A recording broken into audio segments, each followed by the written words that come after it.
જોઈશું સમાચાર વિસ્તારથી। રાજકોટમાં ટીઆરપી ગેમ ઝોનમાં બનેલી આગની ગોઝારી ઘટનાના પડઘા સમગ્ર રાજ્યમાં પડી રહ્યા છે, જેને લઈને ગેમ ઝોન પર કાર્યવાહી કરવામાં આવી રહી છે। ત્યારે ફાયર એનઓસી ન હોય એવા સામે ફરિયાદ દાખલ કરવા આદેશ કરવામાં આવ્યા છે। ત્યારે સુરતમાં ગતરોજ 7 બાદ આજે વધુ એક ગેમ ઝોન સામે કાર્યવાહી કરવામાં આવી રહી છે। ગેમ ઝોનના 3 સંચાલકો સામે ફરિયાદ દાખલ કરવામાં આવી છે। સુરતમાં ચાલતા ગેમ ઝોનમાં ખાસ કરીને પાલિકા, ડીજીવીસીએલ, ફાયર, માર્ગ એન્ડ મકાન વિભાગે પોલીસની સાથે ચેકિંગ કર્યું હતું, જેમાં કેટલાક ગેમ ઝોનમાં તો ફાયરની પરમિશન પણ લેવામાં આવી ન હતી। ઉપરથી કેટલાકમાં ઇમરજન્સી એક્ઝિટ ગેટ પણ બનાવવામાં આવ્યા ન હતા। આ સાથે પાલિકાના પ્લાન પ્રમાણે કામ કરવામાં પણ આવ્યું ન હતું, જેથી પોલીસે આજે વધુ એક ગેમ ઝોનના 3 સંચાલકો સામે ગુનો દાખલ કર્યો હતો। અત્યાર સુધીમાં 8 ગેમ ઝોનના 25 માલિકો અને મેનેજરો સામે ગુનો નોંધવામાં આવ્યો છે। મળતી માહિતી પ્રમાણે પોલીસ કમિશનરની સૂચના અને માર્ગદર્શન હેઠળ રાજકોટના ટીઆરપી ગેમ ઝોનમાં લાગેલી આગની ઘટના સંદર્ભે શહેરમાં આવેલા ગેમ ઝોનમાં પોલીસ વિભાગ, સુરત મહાનગરપાલિકા, ફાયર વિભાગ, માર્ગ અને મકાન વિભાગ અને ડીજીવીસીએલ દ્વારા સંયુક્ત ટીમ બનાવી ચેકિંગ હાથ ધરી હતી। 17 ગેમ ઝોનના માલિક સંચાલકો સાથે રાખી જરૂરી દસ્તાવેજો અને સંલગ્ન વિભાગોની જરૂરી પરવાનગી ચકાસણી અને સ્થળ ઉપર ફાયર અને બાંધકામની અને ઇલેક્ટ્રિકલ પાવર સંબંધિત જરૂરી ચકાસણી કરી હતી, જે પૈકી 8 ગેમ ઝોનમાં સંલગ્ન વિભાગોની જરૂરી પરવાનગી વગર ક્ષતિ જણાઈ આવતો તે ગેમ ઝોનના માલિક સંચાલકો વિરુદ્ધ ઈપીકો કલમ 336 અને જીપી એક્ટ કલમ 131 ક મુજબ ગુના રજીસ્ટર કરી કાયદેસરની કાર્યવાહી હાથ ધરી છે। સ્વાસ્થ્ય સેવા સાથે સંકળાયેલી હોસ્પિટલો અને ચિકિત્સા સંસ્થાઓ જ બીમાર હાલતમાં જોવા મળી છે, જેમાં હાલમાં ચાલી રહેલા મહાનગરપાલિકાના ચેકિંગ દરમિયાન અનેક હોસ્પિટલો, નર્સિંગ હોમ સહિતના સ્વાસ્થ્ય સેવા સંસ્થાનો ખાતે જરૂરી સુરક્ષા સુવિધા ઉપલબ્ધ નહીં હોવાથી સીલ મારવાની કાર્યવાહી કરવામાં આવી છે। રાજકોટની દુર્ઘટના બાદ સુરતમાં સફાળા જાગેલા તંત્ર દ્વારા સતત 3જા દિવસથી કામગીરી કરવામાં આવી રહી છે, જેમાં અલગ અલગ કોમર્શિયલ બિલ્ડિંગો સીલ કરવામાં આવી રહી છે। ત્યારે કતારગામ ઝોન ઓફિસને અડીને આવેલી હોસ્પિટલ જ બીમાર હોવાનું સામે આવ્યું છે, જેથી આ હોસ્પિટલને સીલ કરવામાં આવી હતી। ફાયર એનઓસી અને બીયુ પરમિશન ન હોય તેવા એકમો પર કાર્યવાહી હાથ ધરવામાં આવી છે। મનપાના કતારગામ ઝોન ઓફિસની બાજુમાં આવેલી વી પ્લાઝા 4થા માળે આવેલી 2 હોસ્પિટલમાં બીયુ પરમિશન ન હોવાથી સીલ કરવામાં આવી હતી। બંને હોસ્પિટલમાં વરવી વાસ્તવિકતા સામે આવી હતી। ફાયરના ઉપકરણ એવી આગ ઓલવવા માટે વપરાતી રિફિલો એક્સપાયર્ડ થયેલી શોભાના ગાંઠિયા સમાન લટકેલી જોવા મળી હતી। શા માટે ફાયર વિભાગ દ્વારા હજુ સુધી કોઈ ચેકિંગ કરવામાં આવ્યું નથી? શું ફાયરના અધિકારીઓ રાજકોટની ઘટનાની રાહ જોઈ રહ્યા છે? તેવા સવાલો જરૂર ઉઠી રહ્યા છે। ડોક્ટરો પણ રૂપિયા કમાવાની લાલચમાં દર્દીઓના જીવ જોખમમાં મૂકી રહ્યા હોય તે પ્રકારની સ્થિતિ જોવા મળી રહી છે। તો રાજકોટની ઘટના બાદ હવે આગ સામે રક્ષણ કરવાના સાધનોનું વેચાણ એકદમ વધી ગયું છે અને જૂના સાધનો રિફિલિંગ કરાવવા પણ લોકોએ દોડ મૂકી છે। ઘણા લોકો તો તક્ષશિલા અગ્નિકાંડ સમયે ખરીદેલી બોટલો હવે રિફિલ કરાવવા નીકળ્યા હોવાના સમાચારો સામે આવી રહ્યા છે। રાજકોટની ઘટના બાદ સુરતમાં તંત્રએ કડક કામગીરી શરૂ કરતા શહેરમાં ફાયરના સાધનોની ડિમાન્ડમાં વધારો થયો છે। એક અંદાજ મુજબ છેલ્લા 3 જ દિવસમાં ફાયર એક્સટિંગ્યુશરની 13 કરોડની 65,000 બોટલોનું વેચાણ થયું છે। 10,000થી વધારે બોટલો રિફિલ થઈ છે। દુકાનોમાં બોટલો ખૂટી પડી છે। બોટલ રિફિલિંગ કરતા કારીગરોની હાલમાં ઘટ વર્તાઈ રહી છે। દુકાનદારો કહે છે કે છેલ્લા 3 દિવસથી પૂછતાછથી લઈને વેચાણ સુધી અનેક લોકો આવી રહ્યા છે। અમારી પાસે આટલું કામ ક્યારેય આવ્યું નથી। શહેરમાં અલગ અલગ સ્થળે ફાયર એક્સટિંગ્યુશનની બોટલ રિન્યૂ કરવાની કામગીરી પણ વધી ગઈ છે। છેલ્લા 3 જ દિવસમાં સુરતમાં અલગ અલગ એજન્સીઓ પર અંદાજિત 10,000 જેટલી ફાયર એક્સટિંગ્યુશનની બોટલો રિન્યૂ કરાવવા માટે આવી હતી। અમુક જગ્યાએ પર ટીમ ઓછી હોવાને કારણે લોકો દ્વારા સ્ટાફ વધારવાની જરૂર પડી છે।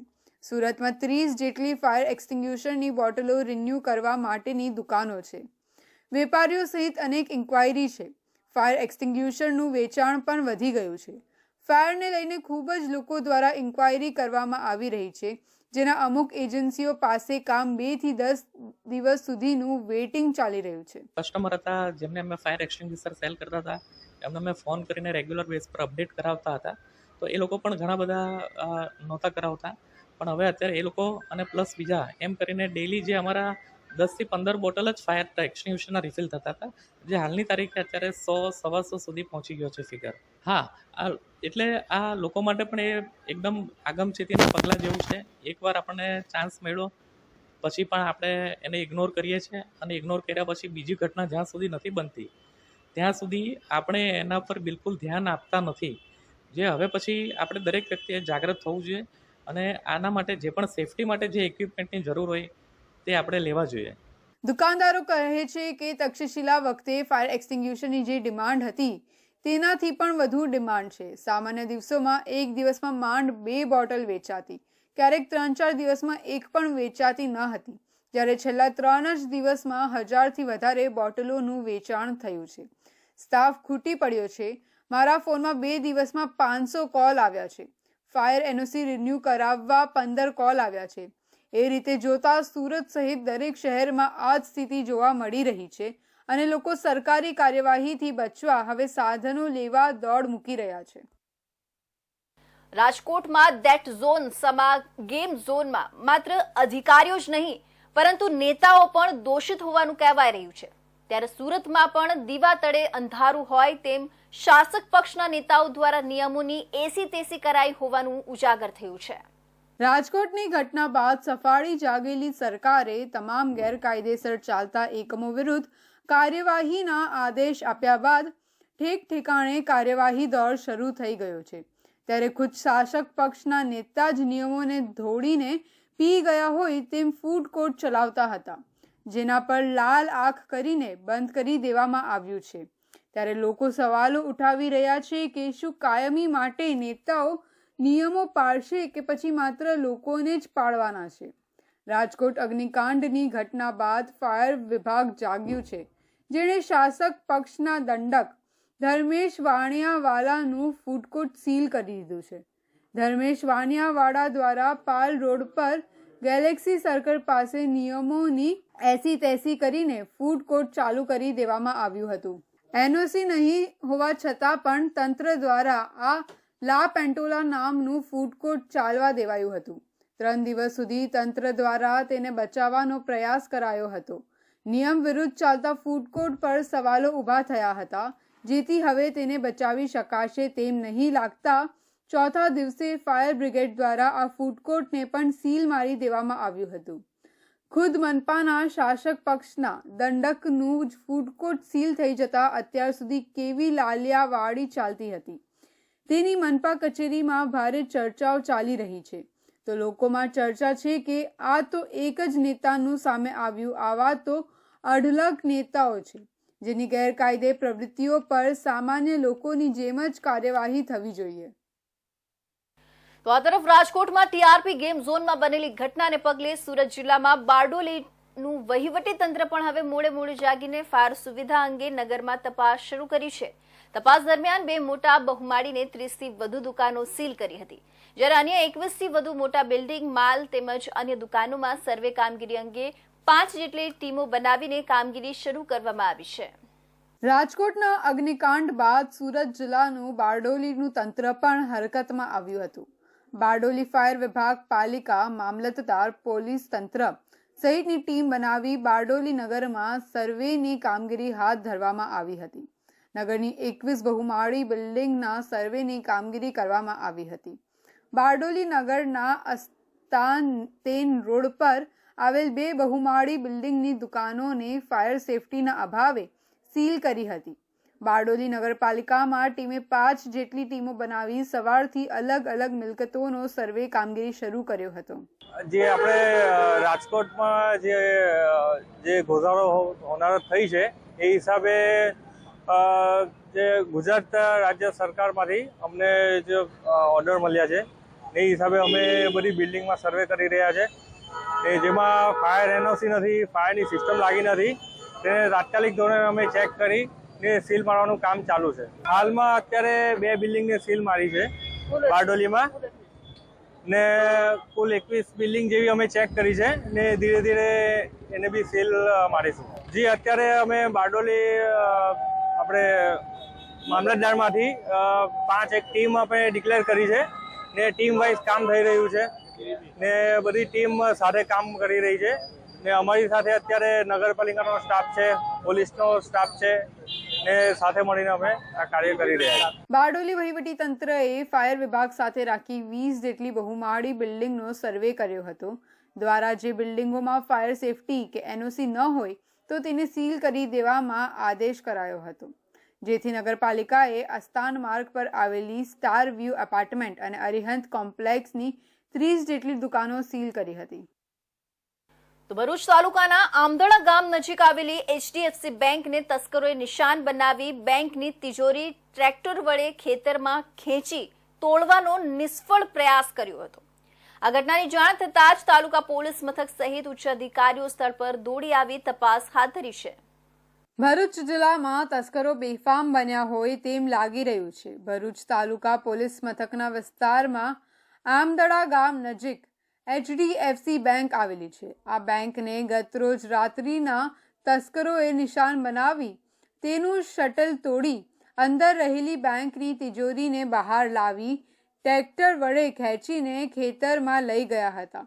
આ તિજોરીને તસ્કરોએ તોડવાનો પ્રયાસ કરતા તેઓ નિષ્ફળ રહેતા તિજોરી અને ટ્રેક્ટર તેઓ સ્થળ પર જ મૂકીને પલાયન થઈ ગયા હતા. જો કે સદનસીબે તિજોરીમાં રહેલી 19 લાખ જેટલી રકમ બચી ગઈ હતી. આ તસ્કરોએ આમદડા ગામમાંથી જ ટ્રેક્ટર ચોરી કરીને લઈ ગયા હોવાનું માલુમ પડ્યું છે. જ્યારે ટ્રેક્ટર સ્થળ પર નહીં મળતા તેનો માલિક તેની શોધખોળ કરવા નીકળતા HDFC બેંકનું શટલ તૂટ્યું હોવાનું માલુમ પડ્યું હતું. આ ઘટનાની જાણ તાલુકા પોલીસ મથકમાં કરવામાં આવતા તાલુકા પોલીસ સહિતના ઉચ્ચ કક્ષાના અધિકારીઓ પણ સ્થળ પર દોડી આવી તપાસ હાથ ધરી છે.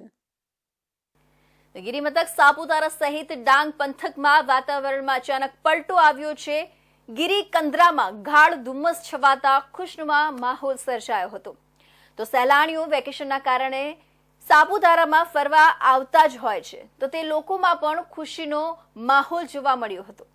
આકાશમાં કાળા ડિબાંગ વાદળો ઘેરાતા વરસાદની સંભાવના છે અને બીજી તરફ સાપુતારા સહિત તળેટી વિસ્તારોમાં વાદળછાયા વાતાવરણને પગલે શીત લહેર ફેલાઈ છે. સાપુતારા ગિરી મથક સાપુતારા સહિત તળેટી વિસ્તારોમાં છેલ્લા 2 દિવસથી બદલાયેલા મોસમના મિજાજમાં વાદળછાયું ક્યાંક ગરમી તો ક્યાંક ઠંડકની બેવડી ઋતુથી કઈ ખુશી કઈ ગમનું માહોલ સર્જાયો છે. ગિરી મથક સાપુતારામાં થોડાક દિવસ પહેલા પડેલા કમોસમી વરસાદ બાદ સતત 2 દિવસ બાદ પણ બદલાયેલા મોસમમાં સાપુતારામાં સવારે ગાઢ ધુમ્મસ્ય માહોલ સાથે વાતાવરણ ઠંડુગાર બની જતા લોકોએ ગરમીથી રાહત મેળવી હતી. ત્યારે તળેટી વિસ્તાર સહિત ડાંગ પંથકમાં વાદળછાયું વાતાવરણ વચ્ચે ભેજયુક્ત માહોલ સાથે ઉકળાટ રહેતા લોકો ગરમીથી ત્રાહિમામ પોકારી ઉઠ્યા હતા. સુરતના પાંડેસરા વિસ્તારમાં વિદ્યાર્થીઓ માટે નાગસેનનગર બુદ્ધ વિહાર નિઃશુલ્ક શૈક્ષણિક ક્લાસ દ્વારા મફત કરિયર માર્ગદર્શન સેમિનારનું આયોજન કરવામાં આવ્યું હતું. આ સેમિનારમાં ધોરણ 10 અને કોલેજના વિદ્યાર્થીઓને UPSC કેડરના IPS વિજયસિંહ ગુર્જર, GPSC કેડરના ક્લાસ 1 અધિકારી ધ્રુવિન પટેલ દ્વારા માર્ગદર્શન પૂરું પાડવામાં આવ્યું હતું. ગરીબ અને મધ્યમ સામાન્ય પરિવારમાંથી આવતા અનેક વિદ્યાર્થીઓને પોતાનું કરિયરનું માર્ગદર્શન હોતું નથી. સાથે જ કેન્દ્રીય અને રાજ્ય સેવાની પરીક્ષા બાબતે અજાણ હોવાથી અનેક વિદ્યાર્થીઓ પોતાની કારકિર્દી બનાવી શકતા નથી. જેથી વિદ્યાર્થીઓ પોતાનું ભવિષ્ય બનાવી શકે આ હેતુથી પાંડેસરામાં આવેલ નાગસેનનગર બુદ્ધ વિહાર નિઃશુલ્ક શૈક્ષણિક ક્લાસ દ્વારા UPSC GPSC પરીક્ષાલક્ષી સેમિનારનું આયોજન કરવામાં આવ્યું હતું. આ સેમિનારમાં UPSC કેડરના IPS વિજયસિંહ ગુર્જર જેઓ સુરત શહેર ઝોન 4 DCP તરીકે ફરજ બજાવી રહ્યા છે. સાથે જ GPSC કેડરના ક્લાસ 1 અધિકારી સુરત જિલ્લાના રજિસ્ટર તરીકે ફરજ બજાવતા ધ્રુવિન પટેલ ખાસ ઉપસ્થિત રહ્યા હતા. DCP Vijaysinh Gurjar UPSC cadre IPS છે. તેનો કિસાન સામાન્ય પરિવારમાંથી આવતા છે, જેમને કોઈ પણ ટ્યુશન ક્લાસીસ લીધા વિના કેન્દ્રની 4 પરીક્ષા સહિત યુપીએસસીની પરીક્ષા પાસ કરી છે. વિજયસિંહ ગુર્જર જ્યારે યુપીએસસી પરીક્ષાની તૈયારી કરતા હતા, તેમના અનુભવ વિદ્યાર્થીઓ સમક્ષ રજૂ કર્યા હતા. વિજયસિંહ ગુર્જર દ્વારા વિદ્યાર્થીઓને યુપીએસસીની પરીક્ષાલક્ષી માર્ગદર્શન પાડી વિદ્યાર્થીઓ સાથે સંવાદ કર્યો હતો. સાથે જ વિદ્યાર્થીઓના પ્રશ્નોનો ઉકેલ લાવી તેમને સફળ થવા માટે શુભેચ્છાઓ આપી હતી. पांडेसरा पुलिस स्टेशन एरिया में हमारे कम्युनिटी पुलिस के जो हम प्रोग्राम्स करते हैं उनके तहत ही सीपी सर के मार्गदर्शन से और यहाँ बुद्ध विहार जो कोचिंग चलता है उन्होंने उनके प्रयासों से एक यूपीएससी की तैयारी के लिए और जीपीएससी की तैयारी के लिए एक सेमिनार का आयोजन किया गया था. तो बच्चों के साथ में काफ़ी फ्रूटफुल इंटरेक्शन रहा और मेरी शुभकामनाएं हैं सभी बच्चे जो तैयारी कर रहे हैं और बहुत अच्छा लगा कि इस एरिया में जो बच्चे हैं जो अपनी एनर्जी को सही डायरेक्शन में डाइवर्ट कर रहे हैं. बहुत बहुत शुभकामनाएं उनको. નાની ઉંમરમાં જીપીએસસી પાસ કરનાર ધ્રુવીન પટેલ સુરતના જિલ્લા રજિસ્ટ્રાર તરીકે ફરજ બજાવે છે. ધ્રુવીન પટેલ દ્વારા વિદ્યાર્થીઓને જીપીએસસી રાજ્ય સેવાની પરીક્ષામાં પણ માર્ગદર્શન પૂરું પાડ્યું હતું. વિદ્યાર્થીઓને પરીક્ષાની તૈયારીની શરૂઆત ક્યાંથી કરાય છે અને કઈ રીતના આખો અભ્યાસક્રમ હોય છે તે બાબતે વિદ્યાર્થીઓને માહિતગાર કર્યા હતા. વિદ્યાર્થીઓ સાથે સંવાદ કરી સફળતા મેળવવા માર્ગદર્શન પૂરું પાડ્યું હતું. હું અહીંયા જિલ્લા રજિસ્ટ્રાર સુરત તરીકે છેલ્લા 3 વર્ષથી સેવા બજાવું છું. અલગ અલગ રીતે જ્યારે હું પણ તૈયારી કરતો હતો ત્યારે અમે પણ આ રીતે વિદ્યાર્થીની જેમ સામે સ્ટેજની સામે બેસીને મોટિવેટ થતા. એટલે જેવું મને ગુર્જર સાહેબ તરફથી પણ સૂચના મળી કે આ રીતે આપણે પ્રોગ્રામમાં જવાનું છે અને જીપીએસસી માટે સ્ટુડન્ટને મોટિવેટ કરવાના છે, એટલે આ પણ મારો એક મનગમતો વિષય છે કે જેથી હું પણ વિદ્યાર્થીઓને હું જાતે જ રીતે મોટિવેટ થયો. આ સેમિનારમાં 400થી વધુ વિદ્યાર્થીઓ ઉપસ્થિત રહ્યા હતા. સામાન્ય અને ગરીબ મધ્યમ વર્ગમાંથી આવતા વિદ્યાર્થીઓએ પહેલી વખત યુપીએસસી જીપીએસસી અધિકારીઓ સામે સંવાદ કર્યો હતો. વિદ્યાર્થીઓ અધિકારીઓનું માર્ગદર્શન સાંભળી ઉત્સાહિત થઈ ગયા હતા. મજૂરોને તેમનું કામ પૂર્ણ થાય તે પહેલા મજૂરી મળવી જોઈએ, પરંતુ ડાંગ જિલ્લાના ગિરાદાબદર ગામે મનરેગામાં કામ કરી રહેલા મજૂરોને 8 મહિનાથી વધુ સમય વીતવા છતાં મજૂરી ન મળતા અનેક જગ્યાએ રજૂઆતો કરાઈ છે. ડાંગ જિલ્લાના ડુંગરડા ગ્રામ પંચાયતમાં સમાવિષ્ટ ગિરદાબદર ગામમાં મનરેગા હેઠળ પથ્થર પાડાનું કામ કરવામાં આવેલ, જેમાં ગામના જ કેટલાક મનરેગાના લાભાર્થીઓ પાસે આ કામ કરાવે છે, પરંતુ આ કામ પૂર્ણ થયાને 8 માસથી વધુ સમય વીતવા છતાં પણ તેમને મજૂરીના રૂપિયા મળ્યા નથી. જોકે આ અંગે મનરેગાના લાભાર્થીઓ દ્વારા ગામના સરપંચ સહિત અનેક જગ્યાએ રજૂઆતો કરવા છતાં આજ દિન સુધી તેમને તેમની મહેનતના રૂપિયા મળ્યા નથી. તો હાલમાં યોજાયેલી લોકસભાની ચૂંટણીમાં પણ નેતાઓ દ્વારા માત્ર વાયદાઓ કરવામાં આવ્યા છે અને ચૂંટણી પૂર્ણ થતાં જ આનો હલ લાવવામાં આવશે તેમ જણાવવામાં આવ્યું છે. જોકે તે પણ આજ દિન સુધી રૂપિયાનું ચૂકવણું કરાયું નથી. બીજી તરફ તાલુકા વિકાસ અધિકારીને માત્ર 3 જ મહિના થયા હોય અને આ વાત તેમના ધ્યાને આવી હોય, તેમનાથી બનતા તમામ પ્રયાસો કરવામાં આવશે અને લાભાર્થીને તેમની મજૂરીના રૂપિયા વહેલી તકે મળે તે રીતના પ્રયાસો કરવામાં આવનાર હોવાનું જણાવવામાં આવ્યું હતું.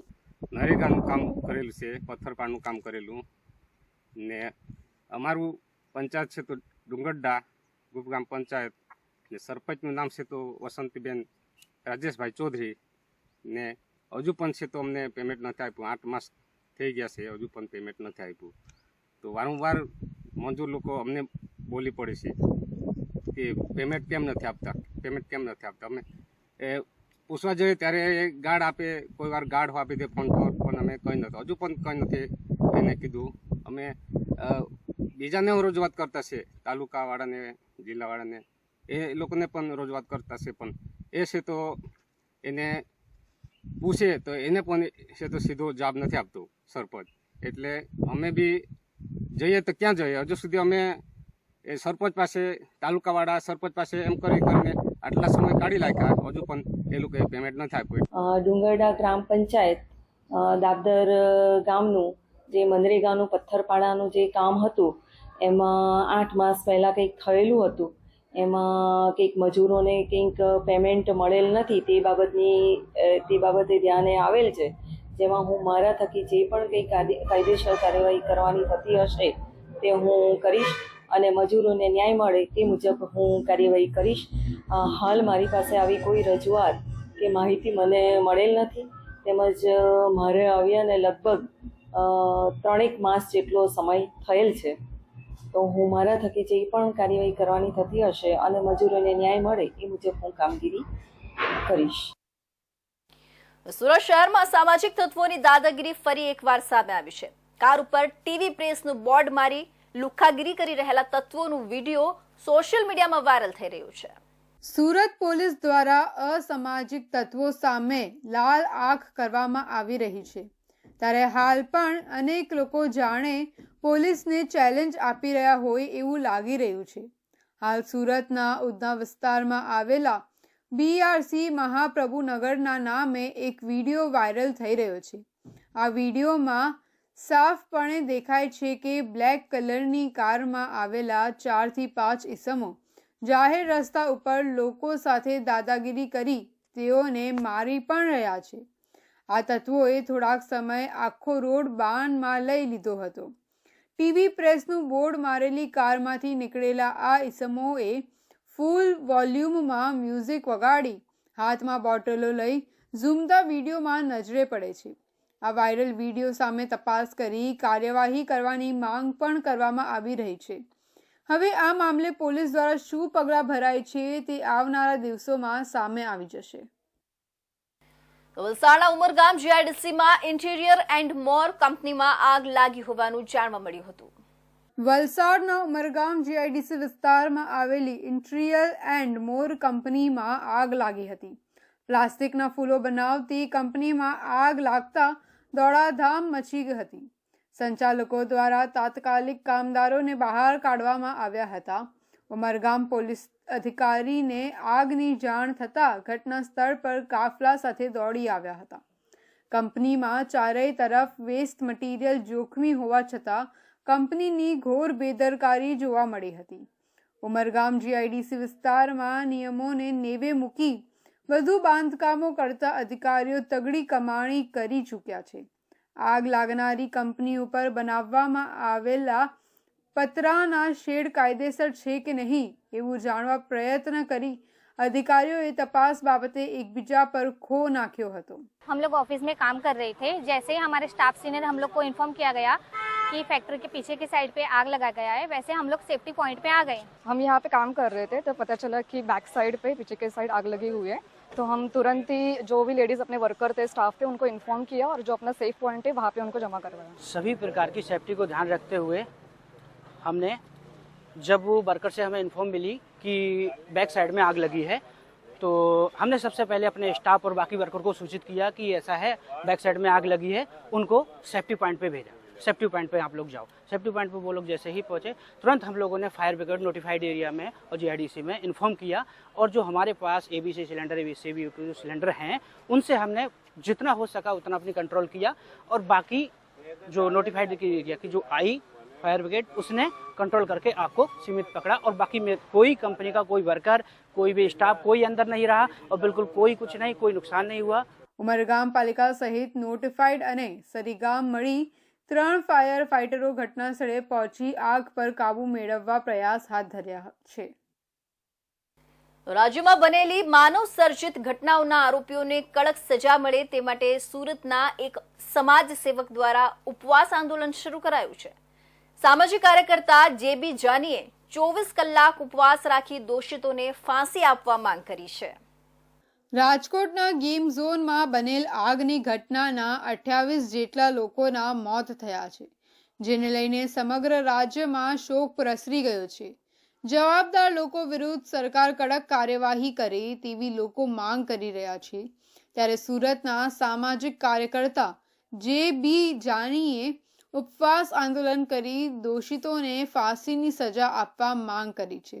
જાનીએ જણાવ્યું હતું કે રાજ્યમાં બનેલી માનવ સર્જિત દુર્ઘટનાઓ, જેમાં તક્ષશિલા આગકાંડ, હરની બોટ દુર્ઘટના, મોરબી બ્રિજ દુર્ઘટના અને રાજકોટની TRP ગેમ ઝોન વાળી ઘટનાઓના ગુનેગારોને ફાંસીની સજા થવી જોઈએ.